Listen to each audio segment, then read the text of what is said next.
would you mind introducing yourself? Sure. I'm Todd Bachman. I'm the Associate Head of Imaging Services. Okay. And I'm going to walk you through it so that you can see the production area for the Wallback PHaEDRA project and how we're imaging those materials. Thank you. We have a number of production areas to service a whole range of library-related materials, and our goal in all cases for digitization is to try to right fit what is the best way in which to capture the materials that are needed and what's going to be the best way for users to be able to use and reuse those kind of resources going forward.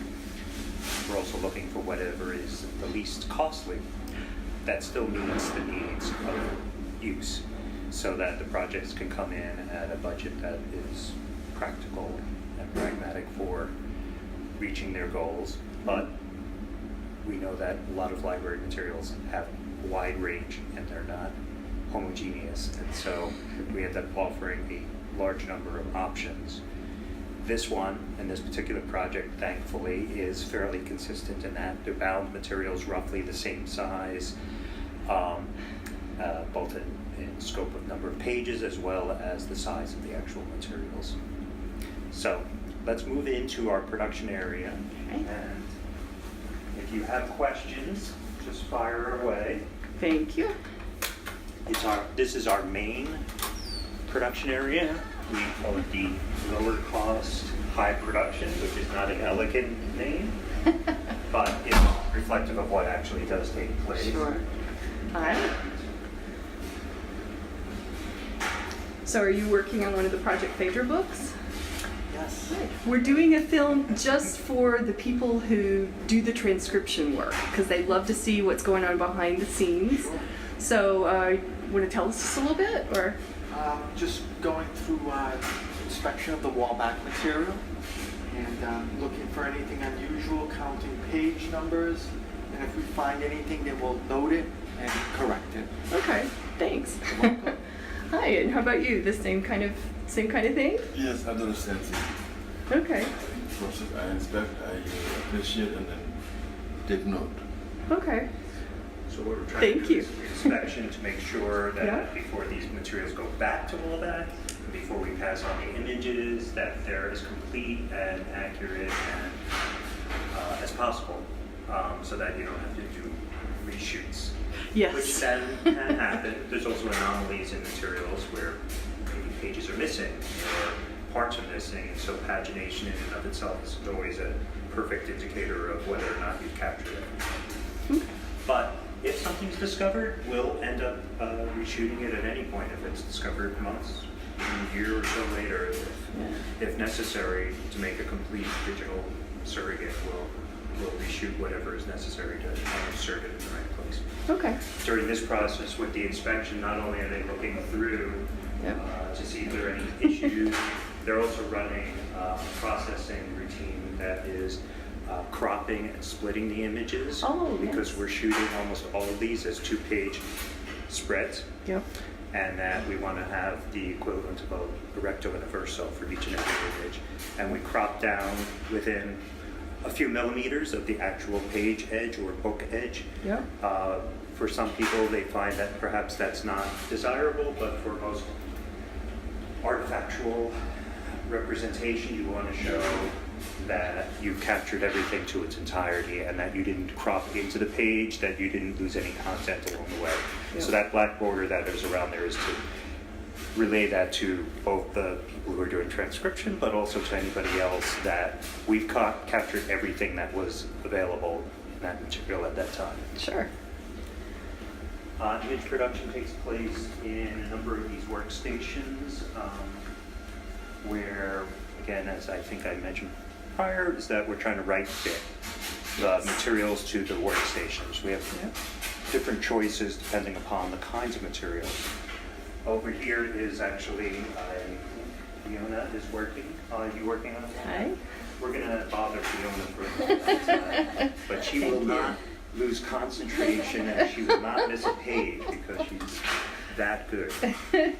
But what Fiona is doing is actually imaging one of the volumes that's come through this project, and by videoing this, you get to see the kind of work that's needed to be done in order to capture these things accurately and faithfully.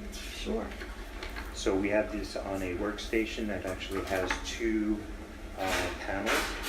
If Yeah. you back up a little bit, you can see Yeah. them. You won't see a huge effect because these volumes are so thin, Yeah. but they are on a pneumatic system for left and right so that we can support the material without actually putting any unnecessary pressure on them. Okay. And the glass comes down to meet the material more than it is a matter of pushing the material too hard into the glass. We don't want to cause any binding problems or splitting or tearing. If that is a concern, the operator would end up holding off and asking questions. They have a screen capture so that they can see where they are in the process. At this point, you see the entire capture area of what's possible, which is much larger than the actual material itself in this particular case. And that's why what you saw earlier with the inspection is where things get cropped down on an automatic cropping, which is detecting the page edge and providing a blackboard buffer. Sure, and it's a photograph, so you're not having to wait for it to scan or anything. No. It's very fast. The It's great. limitation, which is sometimes not realized with scanning, the limitation is not really the technology. It's almost always about the material itself and how much handling is necessary. Okay. So to protect the material, to ensure that you're getting a usable image, that there aren't any residue, or as materials move through, you often have dust and particles that sort of separate from the materials because they're old, and that's just the fact of dealing with library materials. So you'll see most of our operators have a number of little handy tools with them, including a brush for getting anything that might be, we don't want to obscure any of the content. And so if anything is in the way, or others will brush that off. We'll also end up having to vacuum here more regularly. We have to clean the glass more regularly. We want to make sure, again, that the image doesn't have any unnecessary artifacts in them. Sure. So that's what is taking place at the image capture. Okay. So people like Fiona are trying to ignore us and focus on this without losing her place. No, thank you. You could imagine that, when you're moving through materials, and pagination sometimes is a helpful marker to make sure you're not shooting an extra page twice or missing a page. A lot of the materials we don't have pagination for, so you really have to be focused and ready to handle a wide variety of materials. Sure. But our error rate, or whatever you would want to call it, for missing pages is less than 0.5%. So Very nice. we don't end up usually having too many reshoots. Yeah. And some of those are caught early on with an inspection, so that the customer never even knows that it actually happened, because we caught it over here and then we fix it right away. Sure. So on these types of machines, we can do, depending upon the material, somewhere between 300 to 400 page images per hour, which is what we use to define what our pricing is for doing the work. We're not adding on to anything. We do it as a reflection of the actual time it takes. And so we measure those things and we price things based on the amount of time it takes operators to do that part. Sure. And the images are what resolution? So everything here, which is one of the reasons what brings the cost down, and using these types of workstations, is that they're set up at 300 dpi always, and so that will give you an image capture of roughly 15 by 23 inches. Sure. Which we're cropping down for the size of the material. Yep.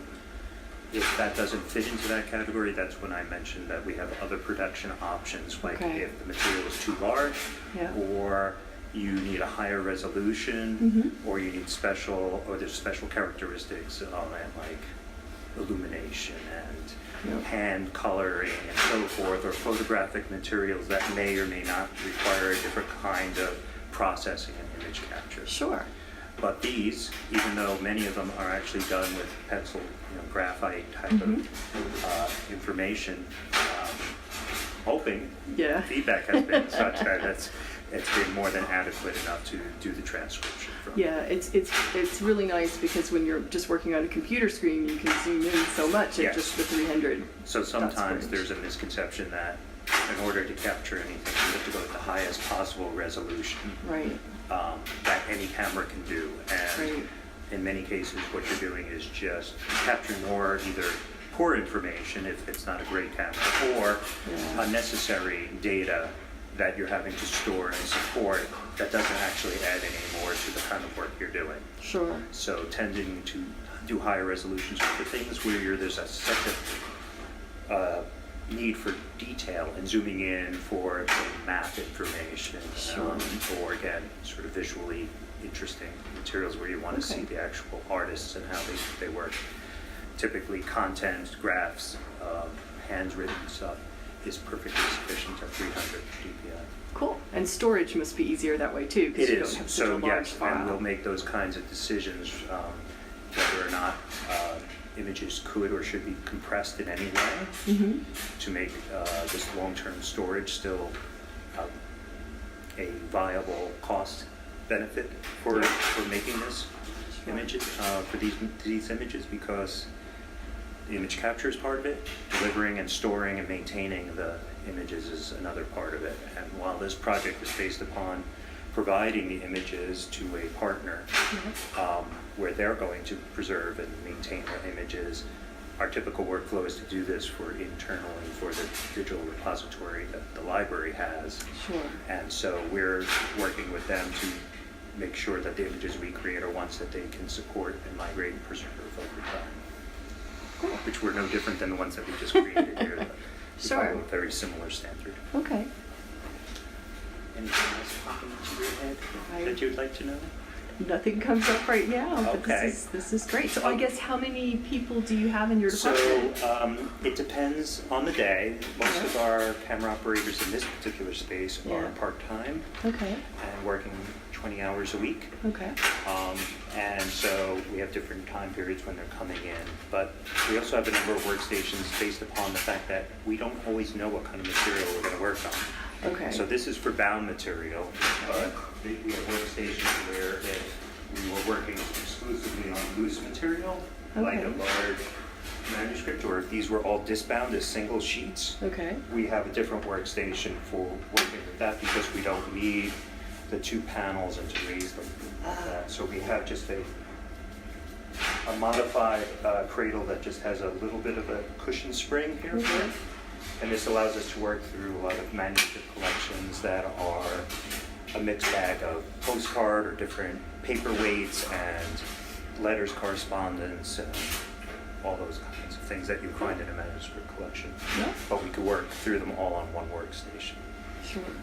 If it turns out, like, I don't know if it has happened, but I do believe it's probably happened for this project. Every so often you get one of these volumes where something has been tipped in, Oh. added in, Yeah. or something that's folded out. Yes, and we've had that on glued a in, few. and so things like that, which couldn't fit through this because either the size is too big or it's too fragile, we will just flag that particular page and we will shoot it at another workstation. Okay. One that could accommodate that size or whatever the needs are, and then insert it into the sequence in the right place. Okay. So we're trying to always shoot the material at the right workstation, but if there are exceptions, minimal number of exceptions Yeah. that need to be done at a different location, we have the equipment and workstations to do that. Excellent. These are probably more of them, Ah. because Katie just inundated us with a whole lot of these recently, which is Oh, actually yeah. fine because So here we they love are. working on them. But Yeah. this is a container. When they come over, we are I'm just gonna fill in confirming that we have the right box number. The file naming is based upon the information that we have that was from the finding Mm-hmm. for this material, Yep. so that they could be matched up later. Yes. And so this is John working on one of the other bodies. So All right, you want to say a quick hi? We're filming for people who do the transcription. Hi, how are So, thank you. All right, thank you for letting us watch. No problem. Okay. And we shoot cover to cover as well. Yes. And that's, again, another one of our practices. Make sure you have everything that is necessary. Yep. Sometimes things are done either at the beginning or at the end of shooting the whole rest of the content. Sure. We have one other workstation. I don't know how long. I'll just keep talking until you Sure, say we're at about 15 minutes now, and I think it's, ooh, people this have is nodded nice. off back in wherever they are. This is another workstation which we don't need for this particular material, but allows us to work with some materials that don't open fully Yes. and need to be supported in this angle, and in which case, instead of, as we have here, which is a single camera capturing it, we have two separate cameras I see. pointing to the glass Yeah. on the recto and verso of each page, and Very we cool. create a left and right image that way. Okay.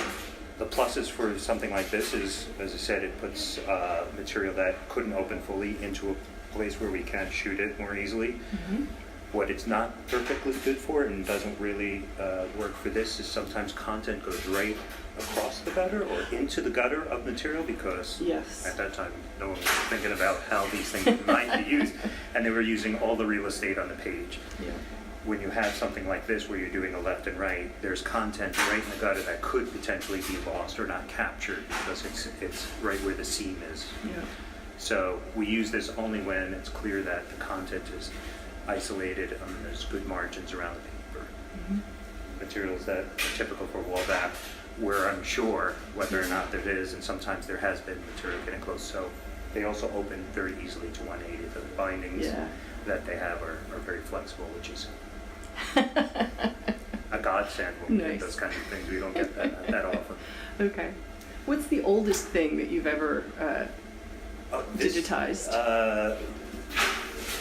There are probably things that have been done in our studio which have been requested that are well over 1,000 years old. Okay. But the oldest things that we've done in this space, which some people are surprised that you could do things at a lower cost, are from about 1500. Oh, wow. Okay.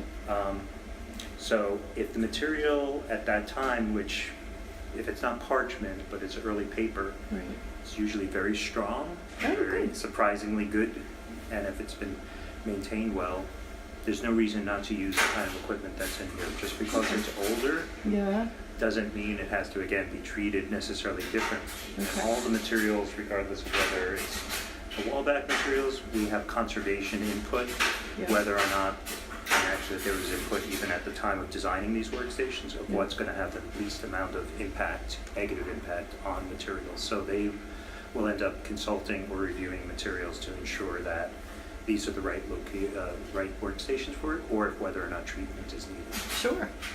All right. Well, thank you so much. You're welcome. We Thank really you. appreciate it, and our volunteers capturing the loved handshake it. as well? I think it went in.